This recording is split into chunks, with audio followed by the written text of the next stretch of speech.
एक लड़का अपनी बारात लेकर जब दुल्हन के घर जाता है, दोनों फोटो शूट करा रहे होते हैं। तभी एक दूल्हे का दोस्त होता है, वह खड़ा होकर बोलता है कि भाई, भाभी तो बेहद खूबसूरत है। जैसे ही यह बात वह लड़का बोलता है, दूल्हा अंदर ही अंदर मन ही मन मुस्कुराने लगता है। जो लड़की होती है वह भी मुस्कुराने लगती है। दूल्हा शादी कर अगले दिन जब अपनी पत्नी को घर लेकर आता है, कुछ ही दिनों बाद पता चलता है कि लड़की 3 महीने की प्रेग्नेंट है। जैसे ही यह बात घर वालों को पता चलती है, सभी हैरत में पड़ जाते हैं, परेशान हो जाते हैं। तभी एक कत्ल होता है।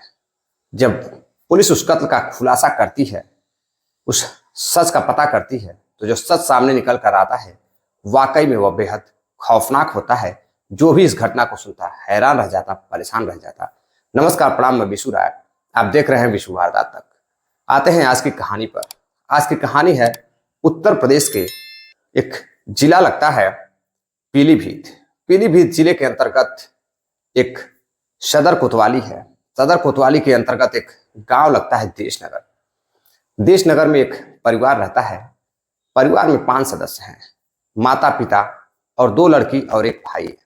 लड़की, जो छोटी लड़की है, उसका नाम निदा रहता है और बड़ी बहन का नाम निगम रहता है। जो भाई है उसका नाम इरशाद रहता है।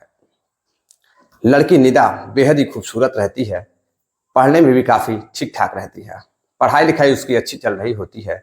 इसी बीच उसकी बड़ी बहन की शादी पास के ही एक गांव में नासिर नामक एक व्यक्ति से हो जाती है। नासिर भी काफी हैंडसम लड़का रहता है, काफी सुंदर रहता है। उसकी दीदी और वह दोनों एक दूसरे के साथ काफी खुश थे। कुछ दिन बाद उसकी दीदी की तबीयत खराब हो जाती है। जैसे उसकी दीदी की तबीयत खराब हो जाती है, नासिर के घर में, यानी कि उसकी जो निदा होती है, उसके जीजा के घर में काम करने वाला कोई नहीं होता है। अब वो अपने साली को फोन करके अपने घर बुलाता है, यानी कि निदा को अपने घर बुलाता है काम काज के लिए, देख रेख के लिए। जैसे ही वह घर आती है, आसपास के जो लड़के बाराती थे, बारात में गए थे, उन्होंने उस लड़की निदा को देखा था। उनको पता चलता है कि नासिर की साली आई हुई है। वह काफी खुश हो जाते हैं। अब रोजाना उस गली में कई राउंड चक्कर लगाते हैं, सिर्फ निदा की एक झलक पाने के लिए। कई लड़कों से निदा की दोस्ती भी हो जाती है। इसी बीच कुछ ही दिन बाद निदा की शादी फिक्स हो जाती है।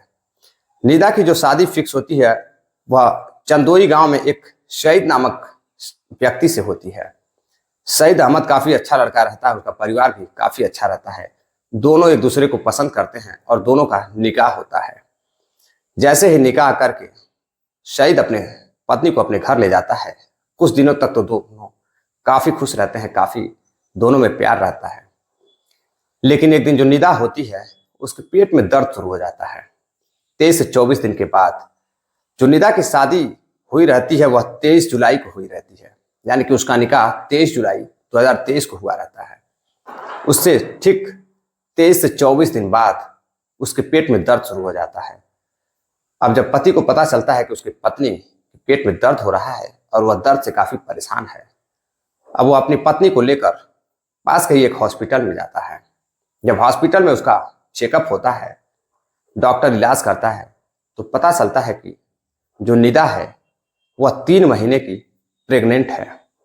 अब जैसे ही यह बात उसके पति को पता चलती है, उसका पति शन्न रह जाता है, हैरत में पड़ जाता है। दरअसल जिसकी शादी मात्र 23 दिन पहले हुई हो, उसकी पत्नी 3 महीने की गर्भवती, यह कैसे मुमकिन है? यह बात सोचकर वह बेहद परेशान रहता है। वह अपनी पत्नी को गुस्से में अपने घर लेकर जाता है और यह बात अपने परिवार वालों को बताता है। जैसे ही परिवार वाले उसकी बात सुनते हैं कि उसकी बेटी, मतलब उसकी बहू 3 महीने की प्रेग्नेंट है, वह हैरान रह जाते हैं। वह अपने लड़के से पूछते हैं कि क्या शादी से पहले तुम्हारा अफेयर तो नहीं था? कहीं तुम इस लड़की को जानते तो नहीं थे?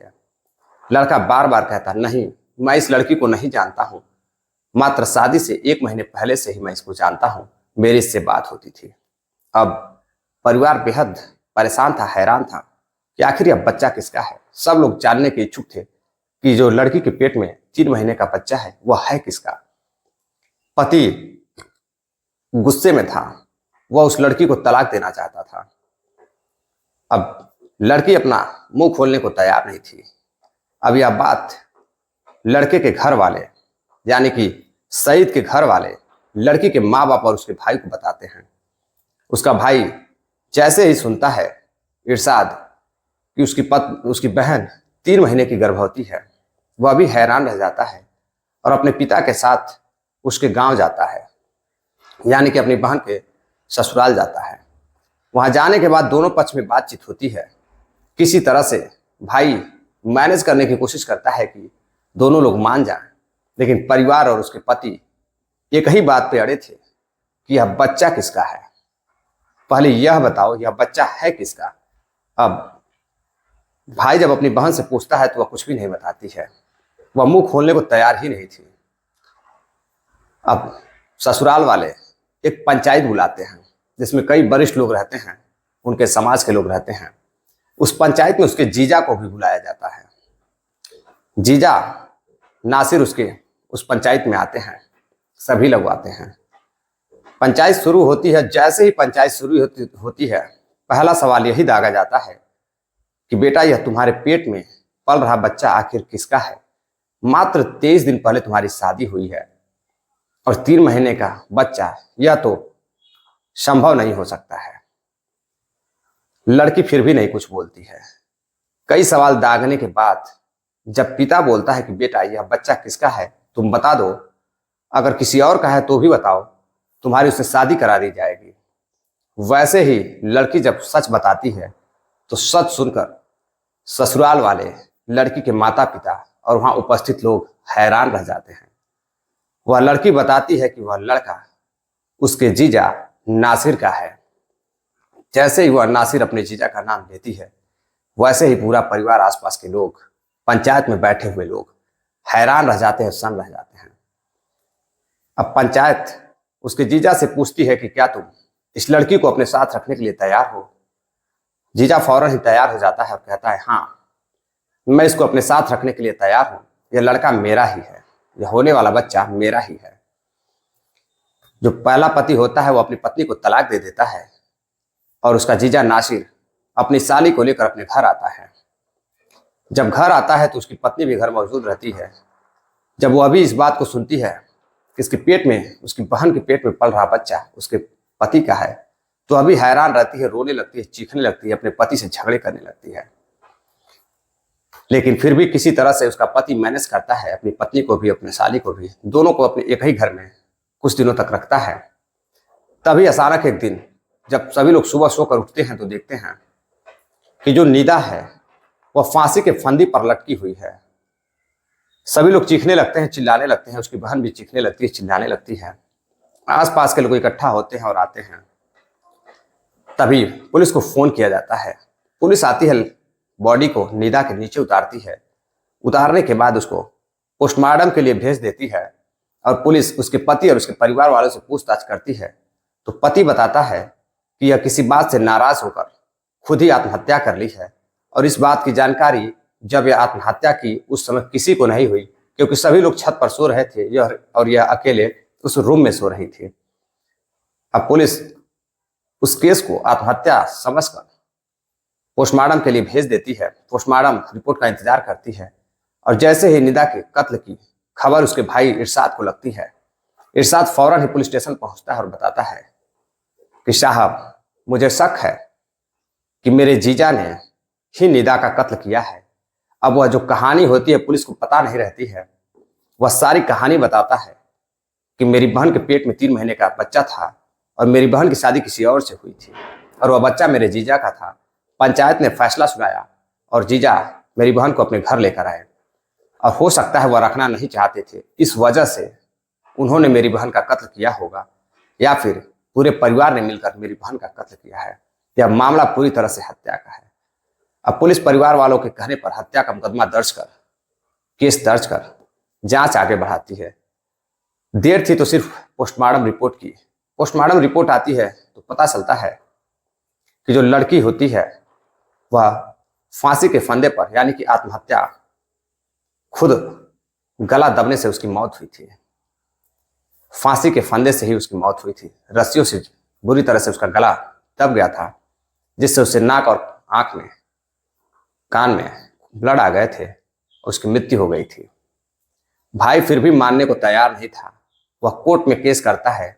कोर्ट आज तक केस चल रहा है, कुछ भी हला भला नहीं हुआ है। पुलिस अपना काम कर रही है। निदा भगवान को प्यारी हो चुकी है। जो भी इस घटना को सुनता वह हैरान रहता, परेशान रहता कि आखिर एक जीजा अपनी ही साली के साथ जो देख रेख करने के लिए घर में आई थी और उसके साथ उसने दुष्कर्म किया। दुष्कर्म करने के बाद उसकी शादी किसी और से करा दी। कहने का मतलब यह है कि एक के साथ कई परिवार तबाह हो गए। एक तो जिससे पहले वह शादी हुई वह भी परिवार बदनाम हुआ, शर्मसार हुआ, लड़की और उसके जीजा के कारनामे से। दूसरे उस लड़की की आत्महत्या करने की वजह से नासिर का परिवार, उसकी पत्नी का परिवार नासिर के कुकर्मों की वजह से बर्बाद हो गया। दरअसल इस कहानी को सुनाने का उद्देश्य आपको जागरूक करना है, सावधान करना है, सतर्क रहें, जागरूक रहें। किसी को परेशान करना या हैरान करना नहीं है। कुछ साथी अक्सर कर कमेंट करते हैं कि हम आपसे कुछ सवाल है जो पूछना चाहते हैं, कई सारी बातें हैं जो करना चाहते हैं। तो आप सभी जुड़िए हमारे इंस्टाग्राम अकाउंट से, फेसबुक अकाउंट से।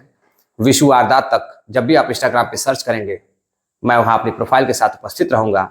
हमेशा एक्टिव रहूंगा आपके लिए, आपके सवाल का जवाब देने के लिए, आपका सुझाव लेने के लिए।